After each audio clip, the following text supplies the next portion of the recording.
Hey, it's Alex, and let's talk about some of the more universally useful stuff you can build in Tears of the Kingdom. There's a very important construction ability that can be completely missable, but it can be found pretty early on, so I'm going to show you how to snag it in a moment. After that, I'm going to break down some of the most useful things you can create and actually save for later, like improved air and ground vehicles, trap devices, and a few other tricks you're not going to find anywhere else.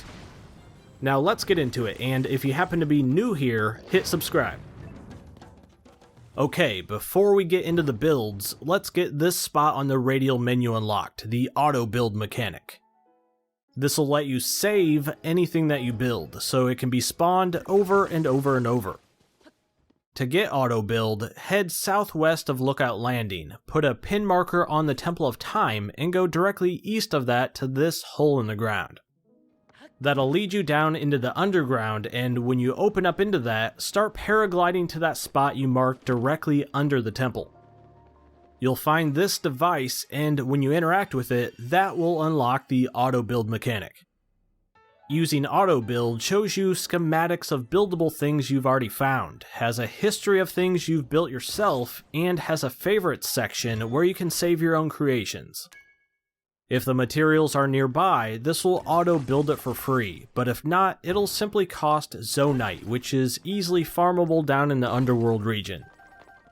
If you test the auto-build and complete the quest here, you'll then have to battle Master Koga, which is intimidating looking to fight, but really doesn't hit that hard.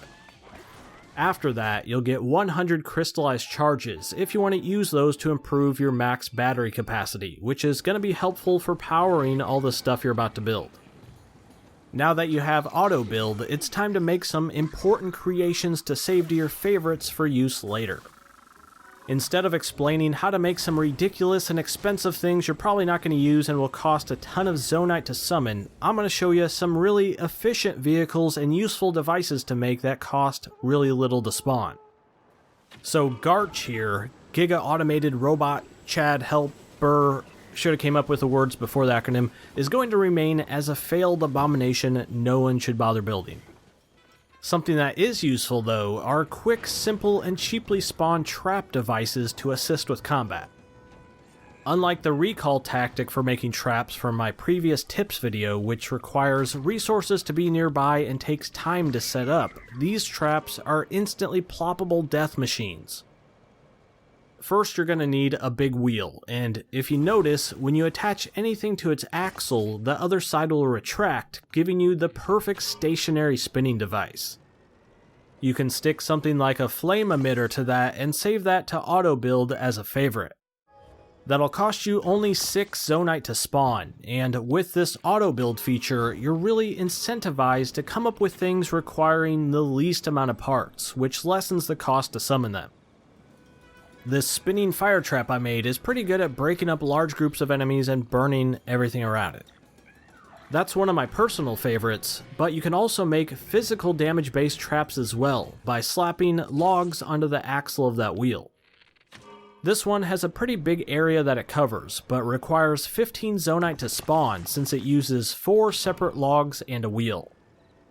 If you find a big log though, like over here by the river east of Lookout Landing, you can use those in their place. That'll give you about the same size of a trap, but costing only 9 Zonite instead, since it's only made up of 3 total parts. If you can get your hands on a homing cart, you can add a wheel to the top of that to create your own little battle bots. Those will seek out enemies on their own, and provide a bit of backup for you. This flame emitter bot works really well in grassy areas, for example, since it'll be moving and creating updrafts so that you can avoid the destruction below and maybe provide some backup for your bot. Putting beam emitters facing 45 degrees downward so that you're not accidentally hitting yourself works as well. So that's pretty much the basics of making traps and little battle devices with the auto build mechanic. Now let's build some simple vertical takeoff flying machines. One solid option uses a wing, 2 fans, and a steering stick, but put that steering stick towards the back of the unit. As you can see, this isn't going to take off on its own yet. Now grab an octo balloon from your inventory and use Ultra Hand to put it square in the middle of the wing. Save that as a favorite, and for 15 Zonite you can spawn this, which allows you to take off from a stationary vertical position. Compare this to a similar type of flying machine that uses a cart at the bottom to take off, and you'll see why I recommend the octo balloon route. The flying machine with the big chunky cart attached will always be weighing down the whole unit, causing it to be slower and have less lift. The other one remains pretty light and nimble by comparison. If you need octo balloons, by the way, there's a few places, but there's guaranteed to be some over here heading towards Zora's Domain. Now, an even cheaper vertical flyer costing only 9 Zonite. Use 2 fans stuck together, take a steering stick and rotate it 45 degrees upwards and attach it as centered as you possibly can right here on the back fan.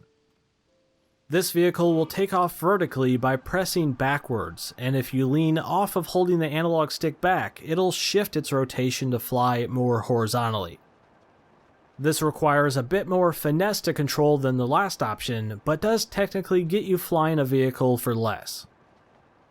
When you're just trying to get raw vertical height, it's useful to have a good balloon device saved to your favorites as well. This version is powered by a flame emitter directly under the balloon and costs 15 Zonite to summon. The advantage of this one is that it rises very fast for a quick burst of elevation, but when your battery meter runs out, the flame also stops and now you're left plummeting downward. Another option somewhat fixes that by attaching a wood material right here instead of a flame emitter. Aim slightly up when you're lighting this so you don't catch the whole thing on fire. I did that. This floating device will rise a lot slower than the flame emitter one, but when your battery runs out, the flame will still persist, allowing you to wait and start controlling it again when your battery comes back. Early on, something like this is an easy way to get up to the very top of Hyrule Castle, where you can snag some pretty useful stuff. And the last vertical takeoff option I messed around with will cost the most Zonite and has some assembly required. Attach a missile to a square board, not on the actual side of it, but right here on the edge. You can then actually stack multiples of these on top, not attached to each other, to make a really awkward looking space rocket. Now let's test drive the thing to get up to that dragon up there. Remember the order you stack these in, and activate the first one to initiate launch. When that rocket starts flashing green, hit the next one in the sequence to launch again off of that.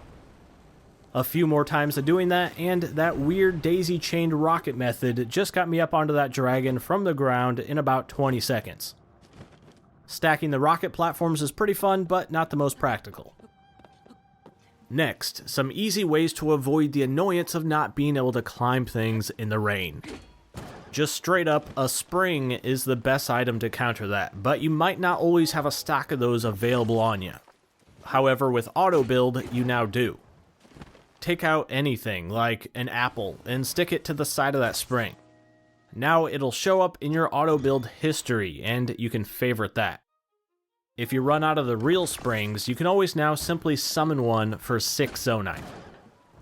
Another good rain counter are ascend ladders attached to the side of things. Build something simple but tall. Here I used long logs to keep the cost down, with spaced out platforms and a stake facing opposite of those. This 2-tiered one I made cost 18 Zonite, so it's a lot more expensive than the spring route, but that can be attached to things to give you platforms to use ascend on. Have at least one of these 2 options saved to your favorites to avoid the rain or just quickly get up to stuff. Next, car salesman. Solid, battery-efficient, cheap, ground-based vehicles. Get you in one right now today. One of my favorites requires just 2 small wheels and a steering stick. Attach the steering stick on the side of the wheel, somewhat lowered and towards the front of it. Carefully attach the other wheel so that it's in line with the other. This gives you a snappy little vehicle that is easily maneuverable and will only set you back 9 Zonite to spawn. You can also press forward on the analog stick to boost the speed a bit. Now let's compare this to another simple vehicle that costs the same amount of zonite, a cart with a fan attached. The cart option is going to be a lot more stable, but since it's fan powered, it will drain your battery drastically faster than the wheel powered one. The wheels also give you the advantage of being able to brake and reverse. If you're trying to build something like a motorcycle, you'll need to use a stabilizer to keep it upright while driving. When you spawn one of these or just get off of it, it can be a pain to get back onto since it'll tip. So I added some kickstands onto mine by attaching a simple material to it, like these ambers. Then when the vehicle's in the relaxing position, it just casually sits there leaning upright, ready to be driven again. Whenever you're making something with auto build, you can also build off the foundation of previously made things. For example, you can attach cannons to that vehicle we previously made to make a battle variant. Save that from your history and you now have two versions of the same vehicle and you didn't have to make both from the ground up. If you're trying to build something like an actual tank though, I recommend using cement slabs as the foundation so that you don't catch yourself on fire. You can easily find those at the material depots underground. And last, a bonus use for auto build. When you come across any explosive objects, you can slap those together and save them for later. If you summon those just a little bit off the ground, they'll immediately detonate when they hit it. Depending on how much of a boom you want and Zenite you're willing to consume, you can attach more of these together to use as your own quickly summonable airstrikes. So that's the basics of Tears of the Kingdom's cool auto build mechanic, and some of the more practical stuff you can create for it. There is use for making some crazy builds that cost a ton to spawn, but I wanted to keep this primarily to things you'll actually be using. I want to hear what some of your own creation ideas are, so put them down below, or hit me up on Twitter at BoomstickAlex with a clip of your best builds. As always, I'm Alex, thanks for checking this out, and I'll see you next time.